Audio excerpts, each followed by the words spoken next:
자, 1장, 운영체제의 개요에 대해서 한번 알아보도록 하겠습니다. 운영체제의 개요는요, 여기를 한번 보시면 될 것 같아요. 운영체제의 개념이라는 것들은 우리가 사용하고 있는 컴퓨터 시스템들은 다음과 같이, 일단 여기 그림을 보시면, 첫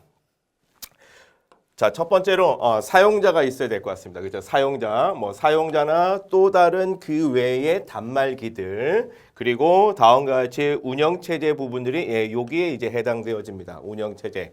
그러니까 우리가 알고 있는 운영체제들 있죠. 그러니까 그림을 보시고 이제 개요를 설명드리겠습니다. 그리고 나서 운영체제가 설치가 되고 나면 그거에 따른 응용 프로그램과 유틸리티, 그래서 요것들을 이제 소프트웨어라고 얘기하고, 그 다음에 운영체제, 즉 소프트웨어에 의해서 제어가 되는 하드웨어, 이렇게 구성되어져 있는 것을 볼 수가 있습니다. 여기에서 우리가 이야기할 것들은 운영체제에 관련된 이야기들, 운영체제. 그래서 운영체제가 다음과 같이 이 위에 사용자로부터 지시를 받아서 운영체제가 하드웨어를 어떻게 제어를 할 것이며 하드웨어에 관련된 내용들을 다음과 같이 요 위에 유틸리티와 응용 프로그램에 전달되어지고 그 전달되어진 게 사용자에게 또 어떻게 표시가 되어지는지 그 부분에 관련된 것들을 이제 배워보도록 하겠습니다. 그래서 구성 요소를 보신다고 하면 방금 전에 우리가 봤던 것처럼 사용자들이 있겠습니다. 그렇죠? 사용자들은 보시면 아시겠지만 사람이나 기타 장치들, 그러니까 컴퓨터가 컴퓨터뿐만 아니라 그 외에 네트워크로 연결되어져 있는 또 다른 컴퓨터에 의해서 제어가 될 수가 있어요. 그래서 장치나 다른 컴퓨터들 이렇게 의미하시면 알아두시면 될 것 같습니다. 그리고 이제 큰 폭의 큰 넓이의 이제 소프트웨어에 관련된 얘기인데, 소프트웨어는 다음과 같이 컴퓨터 기능을 수행하는 필요한 모든 프로그램들을 이제 소프트웨어라고 이야기를 합니다. 그래서 방금 전에도 그림에서 보셨겠지만 소프트웨어는 유틸리티, 그다음에 응용 프로그램, 그다음에 다음과 같이 운영체제, 즉 시스템 소프트웨어하고 응용 프로그램, 크게 두 가지로 나눠서 이야기를 할 수가 있겠습니다. 그러면 우리가 보시면 시스템 소프트웨어 방금 전에 말씀드렸죠. 시스템 소프트웨어 되게 어려운 얘기인 것 같아요. 그렇죠? 그런데 시스템 소프트웨어는 컴퓨터의 자원을 관리한다. 그러면 컴퓨터의 자원이 뭐냐? 자원은 방금 전에 우리가 하드웨어에 있었던 모든 것들을 컴퓨터 자원이라고 해요. 가장 대표적인 거 CPU입니다. CPU가 컴퓨터의 자원이에요. 그래서 우리는 운영체제가 컴퓨터 자원을 관리합니다. 그 다음에 또 어떤 게 있냐면 또 자원이 뭐냐? 메모리가 있습니다. 메모리. 이 메모리라고 되어져 있는 것은 이제 반도체 메모리를 이야기합니다. 그래서 우리 일명 기억장치라고 얘기하죠. 기억장치. 즉 여기다 하나 더 쓴다고 하면 주기억장치. 그러니까 우리가 이제 수업에 임해서 기억장치입니다 라고 얘기하는 것들은 다 메모리라고 생각하시면 돼요. 그 다음에 또 어떤 게 자원이 있냐면 보조기억장치.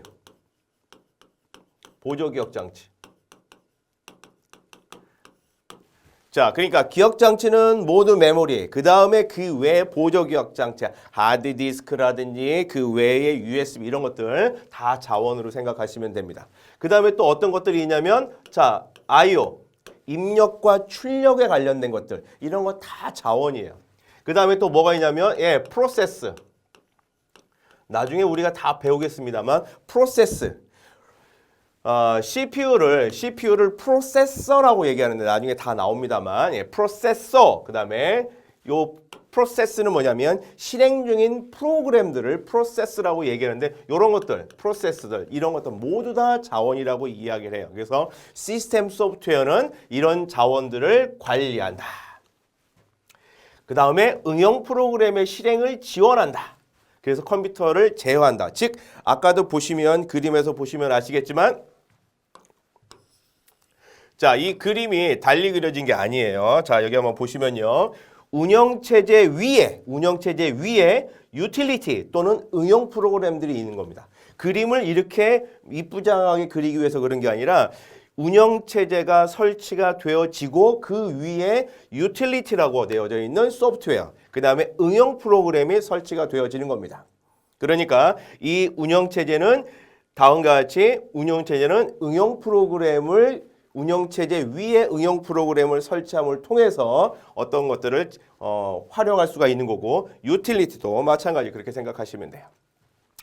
자, 그래서 다음과 같이 이런 것들을 컴퓨터를 제어하는 기능을 갖고 있습니다 라고 말씀드릴 수가 있겠습니다. 자, 그래서 대표적인 시스템 소프트웨어는 어떤 것들이냐? 우리가 뭐 알고 있는 뭐 운영체제에 관련된 거, OS, MS 윈도우, 그 다음에 뭐 리눅스, 유닉스, 뭐 그 안드로이드 그런 것들을 이야기할 수가 있겠습니다.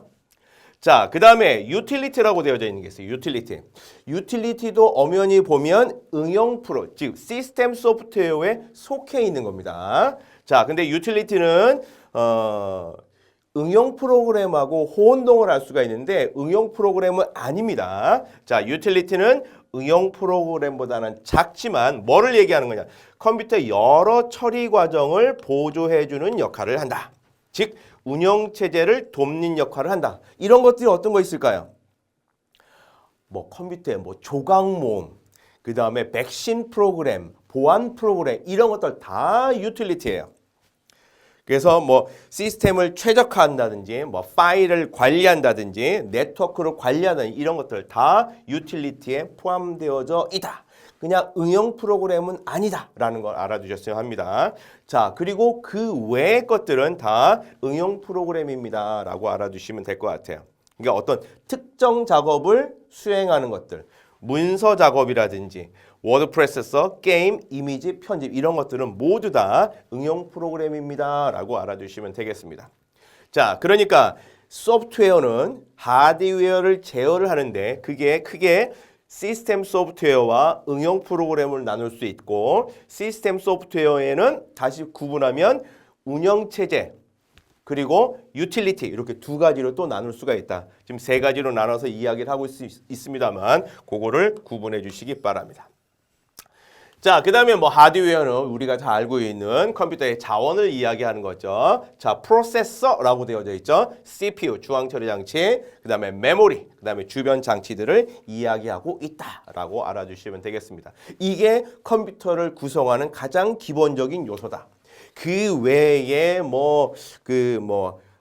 컴퓨터를 구성하는 뭐 파워라든지 이런 것들은 여차하고 크게 세 가지로 구분할 수가 있겠다라고 말씀드릴 수가 있겠습니다.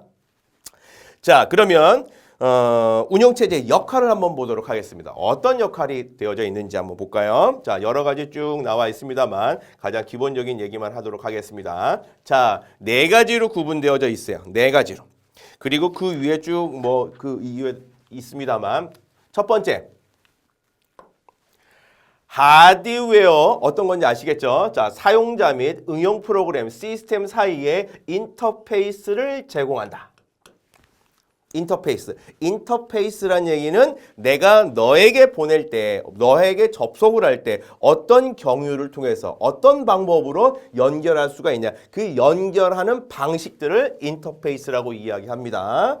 자, 그러니까 응용 프로그램이 하드웨어, 즉 응용 프로그램이 하드웨어에 직접적으로 접속하지는 못해요. 자, 아까 그림을 보시면 아시겠지만 운영체제 위에 응용 프로그램이 있어요. 그렇죠? 그러니까 응용 프로그램은 운영체제를 거쳐서 운영체제에 의해서 하드웨어에 접근할 수 있는 겁니다. 자, 그런 인터페이스를 제공해주고, 그 다음에 프로세서, CPU, 그 다음에 메모리, 그 다음에 입출력 장치, 통신 장치 이런 것들. 컴퓨터의 자원을 효과적으로 활용하려고 조정, 관리할 수 있게 한다. 그러니까 우리가 컴퓨터를 사용하고 있는 뭐 윈도우즈 같은 것들 다 이런 것들을 이야기하고 있는 거예요. 자, 그 다음에 또 우리가 운영체제를 통해서 여러 가지 뭐 메일 전송, 파일 시스템 검사, 뭐 서버의 작업 이런 서비스들을 처리할 수 있도록 응용 프로그램을 제어한다.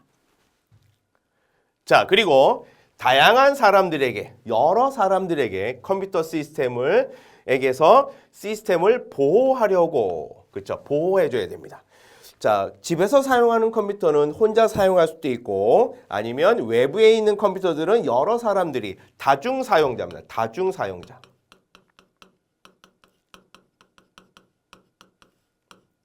다중사용. 여러 사람들이 사용할 수가 있어요. 또 뭐라고 말 수 있냐면 그 다음에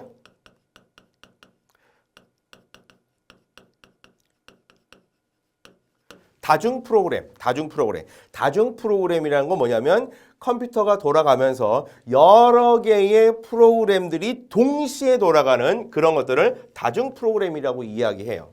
그러면 여러 사람들이 사용하고 있는데 그 컴퓨터의 자원을 여러 사람들이 똑같이 사용할 수 있도록 아니면 제한을 할 수 있도록 보호를 해줘야 됩니다. 그런 걸 누가 해주냐? 운영체제가 합니다.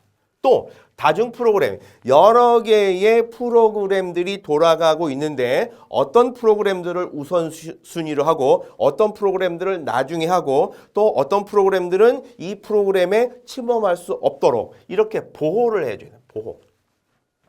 자, 그래서 여기는 다양한 사람들, 다중 사용자들 경우에 입출력을 제어한다고 했습니다만 다중 프로그램도 마찬가지 그 안에 프로세서들이 돌아가면서 프로그램도 돌아가면서 그들만의 어떤 보호, 침범할 수 있지 못하도록 할 수 있는 역할들을 이런 데이터 관리를 누가 해준다? 운영체제가 해주더라 라고 알아주시면 되겠습니다.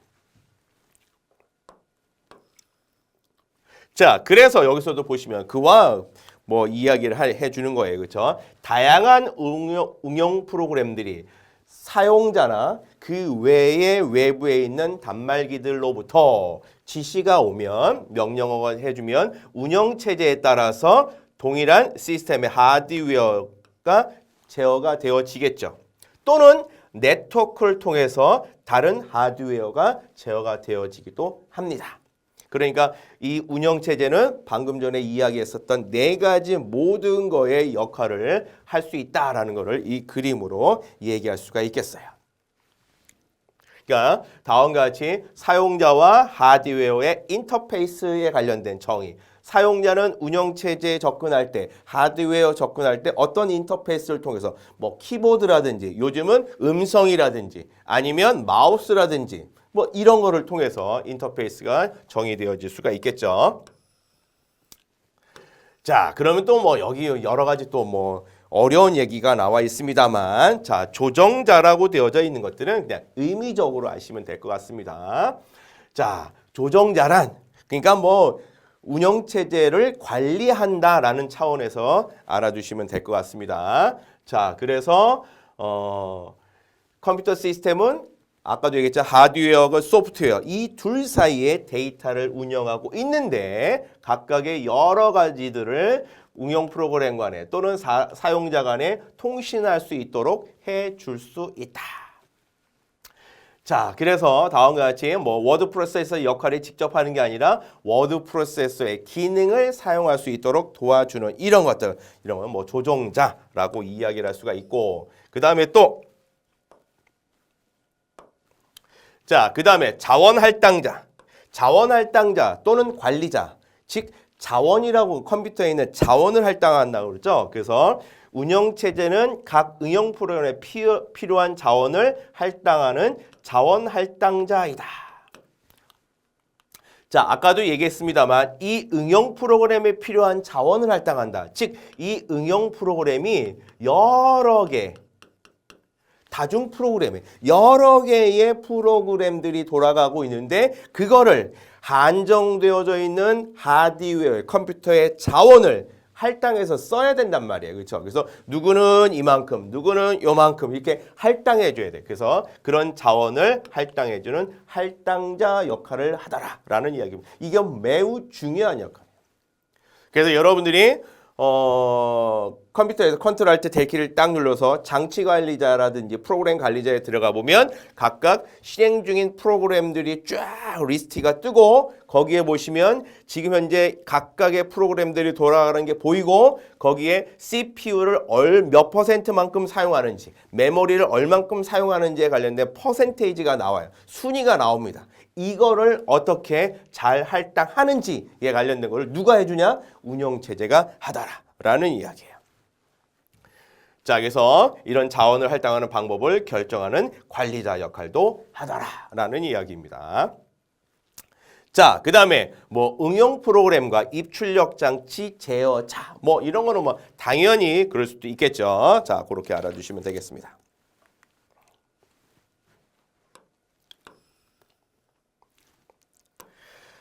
자, 그러면 우리가 이제 운영체제의 발전의 목적 한번 보겠습니다. 자, 그러면 우리가 운영체제가 계속 발전되어져 있고 지금 현재도 보시면 업그레이드가 계속되고 있습니다. 그러면 그 발전의 목적은 무엇이냐라는 이야기예요. 그 발전의 목적은 가장 중요한 게 가장 우리가 쉽게 생각할 수 있는 게 편리성이에요. 편리성. 보다 쉽게 사용할 수 있는 운영체제가 되어야 됩니다. 그렇죠? 자, 혹시 여러분들은 뭐 리눅스나 유닉스라고 되어져 있는 운영체제도 있어요. 들어보셨죠? 예, 유닉스 또는 리눅스. 근데 그 리눅스나 유닉스는 우리가 지금 현재 사용하고 있는 안드로이드나 그 다음에 우리가 스마트폰에 있는 안드로이드나 아니면 컴퓨터, 일반적인 컴퓨터에 설치되어져 있는 MS 윈도우보다는 뭐가 편리성이 좀 떨어집니다. 되게 복잡해요. 그리고 걔네들은 명령어를 통해서 하는 것을 주 목적으로 하고 있어요. 그러니까 운영체 그렇게 사용하는 목적으로 만들어진 것들이고 그렇지만 일반적인 사람들이 사용하고 있는 운영체제는 좀 편리하게 사용해보자. 편리한 환경을 제공하기 위한 게 목적이고 계속적으로 발전하고 있다라고 알아두시면 되겠습니다. 자, 밑에 또 나오는데 간단하게 설명드리겠습니다. 그 다음에 두 번째는 효율성입니다. 효율성. 효율성이라는 얘기는 보시면 아시겠지만 시스템의 성능을 향상시키는 데 목적을 두고 있고 계속 향상을 시킬 수 있도록 발전하고 있다는 얘기예요. 자, 그러면 시스템의 성능 향상에는 각가지 몇 가지가 있는데 뭐 처리량, 그 다음에 지연, 응답 시간의 단축, 신뢰성 향상, 사용 가능도의 향상 여러 가지 내용들이 나오는데 그럼 이따 한번 보도록 하겠습니다. 그 다음에 제어 서비스의 향상, 즉 입출력 시스템의 동작 관리, 그 다음에 시스템 오류가 발생하지 않도록 예방하는 것. 그렇게 할 수 있도록 계속 발전돼 가고 있더라라는 이야기예요. 자, 그럼 첫 번째, 자, 편리성. 편리성은 뭐 방금 전에도 말씀드린 것과 같이 이렇게 생각하시면 됩니다. 편리하게 작업을 할 수 있도록 환경을 제공하는 것이다 라는 이야기죠. 즉 다음과 같이 프로그램과 아니면 하드웨어하고의 사용자 인터페이스, 자 얼마만큼 시스템의 정보 및 명령을 상호 교환할 수 있는지 이렇게 쉽게 정보를 교환할 수 있는 인터페이스를 제공할 수 있는지 그거를 이야기하는 거예요. 계속적으로. 요즘은 음성으로도 그렇죠? 또는 제스처로도 그렇죠?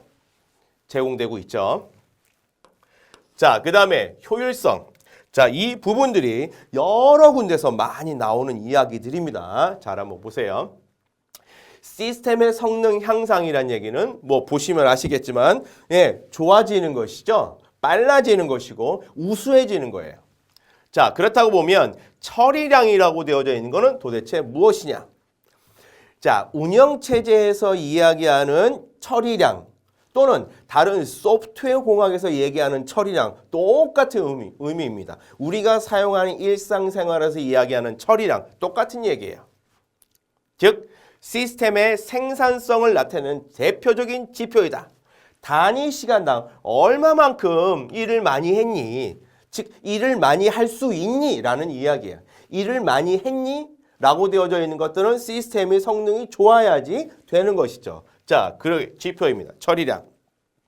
자, 그래서 처리량을 throughput이라고 이야기를 하죠. 자, 두 번째 또 이런 게 있어요. 지연하고 응답이 있습니다.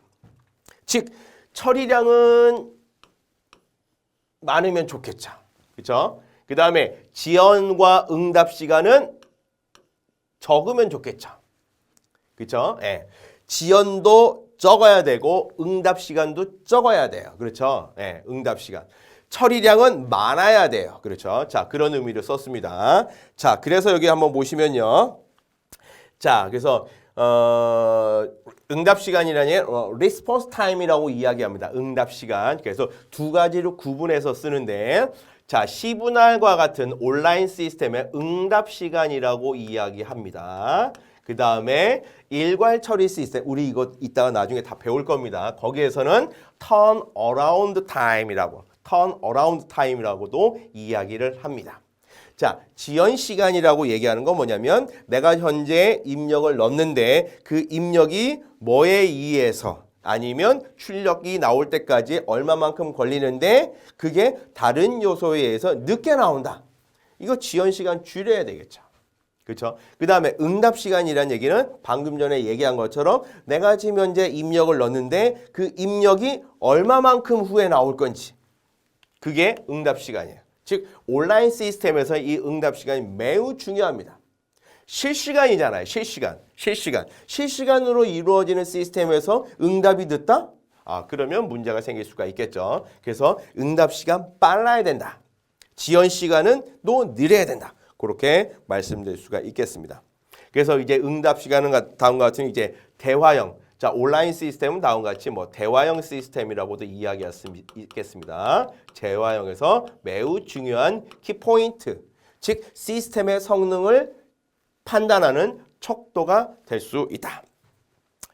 자, 그 다음에 이제 일괄 처리 시스템이라고 되어져 있는 것들은 일괄 처리는 이따가도 배우겠습니다만 일단은 한 번에 몰아서 처리를 하는 거예요. 한 번에 몰아서.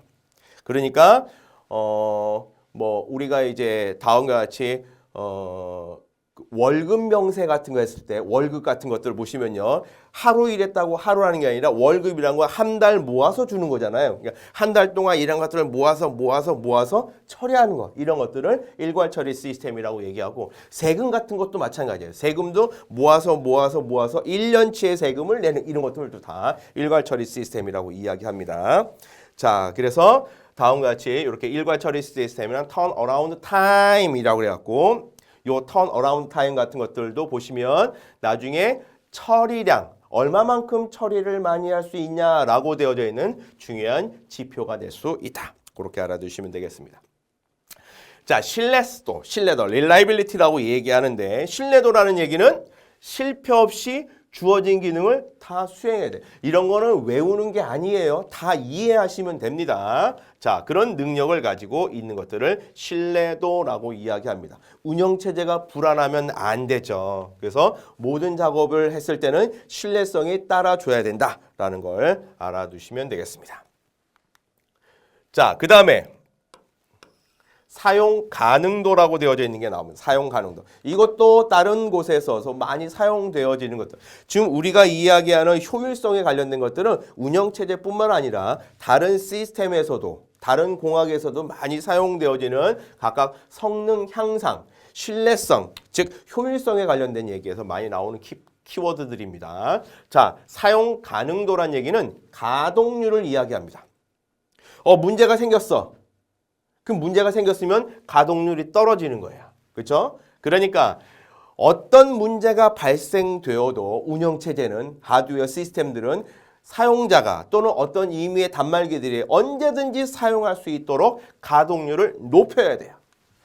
자, 그래서 일정 시간 동안 컴퓨터에 실제 사용한 시간의 비율을 이야기를 하는 거예요. 그러니까 여기서 보시면 고장으로 보수된 기간은 제외한다라고 되어 있죠. 그러니까 언제나 사용할 수 있도록 하기 위한 사용 가능도.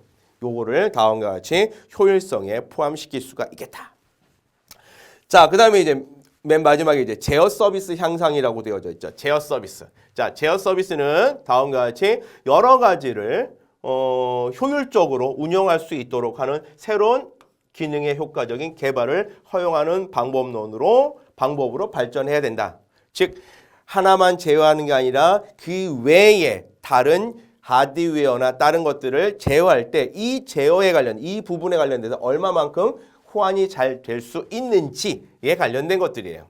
그래서 제어 서비스의 향상 이렇게 알아두시면 되겠습니다.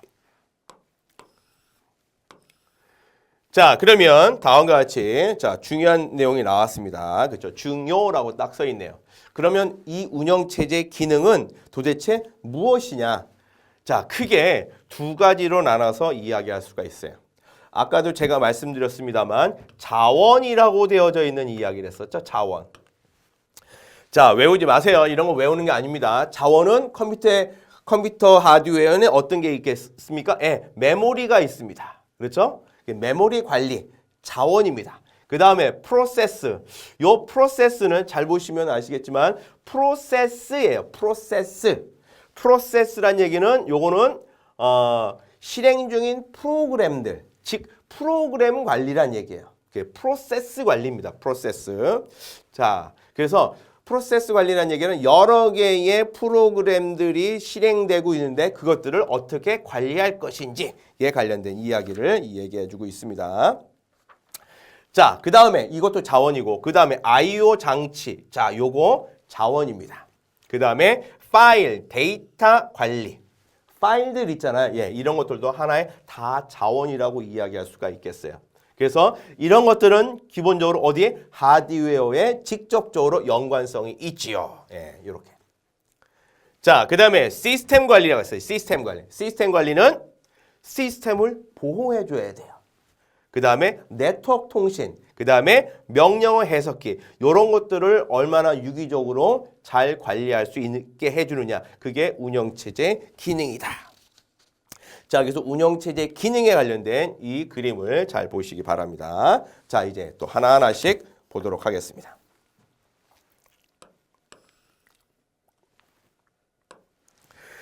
자, 여기서 보시면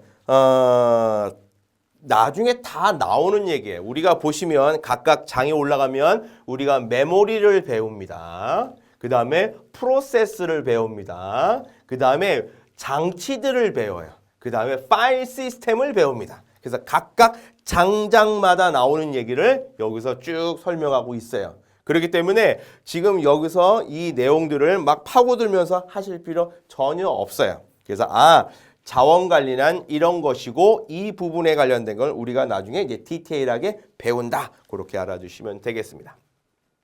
자, 첫 번째 메모리 관리입니다. 메모리. 자, 메모리. 자, 기억 장치라고 이야기를 했었죠. 자, 그래서 메모리는 메인 메모리와 보조 기억 장치. 그렇죠? 메모리는 메인 메모리. 지금 요거를 다시 얘기하면 주기억 장치. 그 다음에 보조 기억 장치. 그렇게 알아주시면 되겠습니다. 자, 그러니까 여기서 얘기하는 요 보조 기억 장치는 우리가 메모리 관리에서 조금 어디에 요게 파일, 즉 보조 기억 장치가 파일, 장치 여기에도 포함될 수가 있어요. 그래서 조금 멀리 생각하셔도 됩니다. 그래서 우리는 무조건 메모리다라고 얘기하면 주기억 장치 이렇게 생각하시면 돼요. 즉 주기억 장치 어떤 게 있냐면 우리가 이제 램이라든지 그 다음에 롬이라든지 그 다음에 메모리의 주기억 장치 외에 플러스 알파 가상 기억 장치 virtual memory 요것도 우리가 이제 메모리를 배울 겁니다. 그거를 관리하는 걸 이야기해 줍니다. 자, 그래서 뭐 여러 가지 얘기가 나옵니다만 자, 나중에 뭐 디테일하게 나오니까 그냥 한번 간략하게 보도록 하겠습니다. 자, 그래서 이 메인 메모리라고 되어져 있는 이 주기억 장치를 다음과 같이 어떻게? 다음과 같이 세 가지로 수행하는데 여기서 보시면 뭐 직접 주소를 지향한 유인한 메모리다, 명령어에서 저장된다 이렇게 얘기가 나와 있는데 이거 하지 마시고 제가 얘기하는 거 잘 들어보세요. 자, 메모리가 왜 필요하냐? 모든 프로그램들은 어디에 저장되어져 있냐면 하드디스크 보조기억 장치에 저장되어져 있어요. 보조기억 장치에. 그러다가 프로그램을 실행시키기 위해서는 반드시 어디로 올라오냐면 메모리에 올라와야 돼. 메모리. 하드디스크에 저장되어져 있는 프로그램들. 제가 프로그램이라고 얘기했습니다. 얘가 실행을 시키기 위해서는 어디로? 메모리로 올라와야 돼요. 첫 번째, 메모리의 어느 부분을 사용하고 누가 사용하는지 점검한다 라고 되어져 있죠. 그러니까 얘가 메모리에 올라와서 사용되어지는데 어느 부분에서 사용되어질 건지. 그래서 요게 메모리에 올라오면 프로그램이 뭐로 바뀌냐면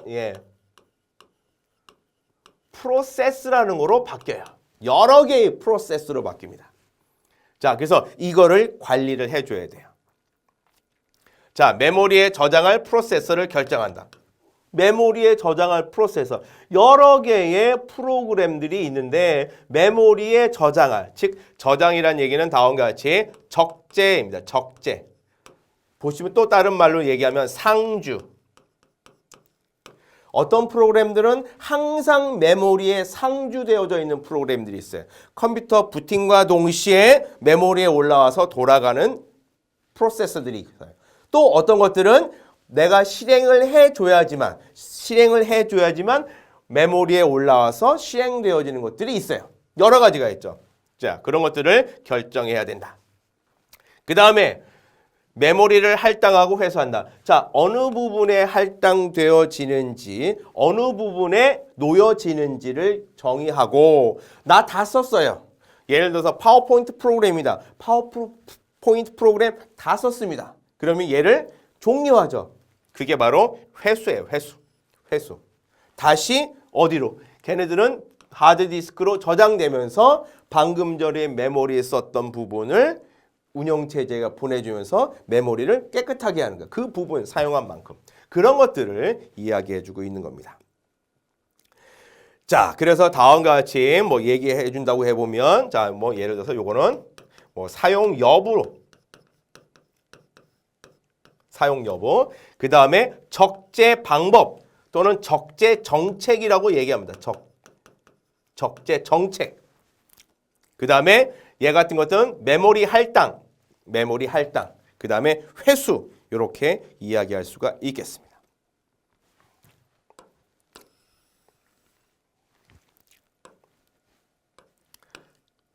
자, 그 다음에 이제 보조기억 장치는 우리가 보시면 아시겠지만 하드디스크라고 생각하시면 돼. 하드디스크. 그럼 우리가 하드디스크를 어떻게 사용할 것이냐?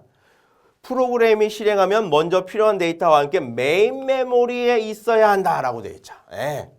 즉 보조 기억 장치에 있는 프로그램들은 실행시키면 메모리로 올라갑니다. 여러 개가 올라가는 거예요. 그렇죠? 자, 그런데 이것들이 계속 메인 메모리에 저장되어져 있는 것들이 아니에요. 그래서 계속 왔다 갔다 하면서 유기적으로 되어집니다. 자, 그래서 다음과 같이 이렇게 네 가지로 구분 한번 해보면 빈 공간 관리해야죠. 그렇죠? 하드디스크 항상 큰 공간으로 남아 있지만 이게 줄어들 수 있잖아요. 그렇죠? 빈 공간을 관리해야 된다. 그 다음에 새로운 파일, 그 다음에 작성할 때 새로운 저장 장소를 할당한다. 이거는 다음과 같이 파일을 어느 위치에 저장되어질 것인지, 그렇죠? 얘는 저장 위치. 우리 항상 하고 있죠. 윈도우 탐색기로 해서 뭐를 다운로드 받으면 그걸 어디에 저장할 건지 어떻게 하죠? 아무데나 막 저장하나요? 그러면 이게 뒤죽박죽 되죠. 그래서 어떻게? 어떤 폴더를 만들고 그 폴더 밑에 폴더의 이름을 쓰고 그 밑에 파일을 저장하죠. 자, 그러면 그 폴더들에 있는 그 리스트들을 뭐라고 얘기하냐? 우리는 이제 그거를 폴더라고 얘기하는데 운영체제는 그거를 이제 디렉토리라고 얘기합니다. 디렉토리를 만들어서 거기다가 디렉토리의 명을 정하고 디렉토리 안에다가 내가 원하는 또 다른 디렉토리를 만들고 또는 거기다 내가 원하는 파일들을 저장하는 그런 디렉토리 구조로 되어져 있어요. 그래서 다음과 같이 저장 장소를 할당한다. 내가 원하는 곳을 디렉토리로. 그 다음에 메모리 접근 요청을 스케줄링한다. 자, 메모리 접근 요청을 스케줄링한다라는 얘기는 뭐냐면 메모리에 올라가야 되잖아요. 그렇죠? 그러니까 하드디스크에 있는 여러 개의 프로그램들을 올릴 때 스케줄링이라는 얘기는 순번을 정하는 거예요. 누가 먼저 올라갈 건지, 누가 먼저 나중에 올라갈 그거를 스케줄링이라고 이야기합니다. 그래서 나중에 우리 스케줄링에 관련된 것들을 이제 배우게 될 때 이거 다 이제 알고리즘이에요. 이 스케줄링 하는 최대한 목적은 뭐냐면 시스템의 성능을 향상시키기 위해서 하는 게 스케줄링입니다. 자, 그 다음에 다음과 같이 자, 파일을 생성하고 삭제한다. 그래서 이런 것들은 다음과 같이 요렇게 파일 시스템. 다 파일 시스템에서 하는 것들이에요.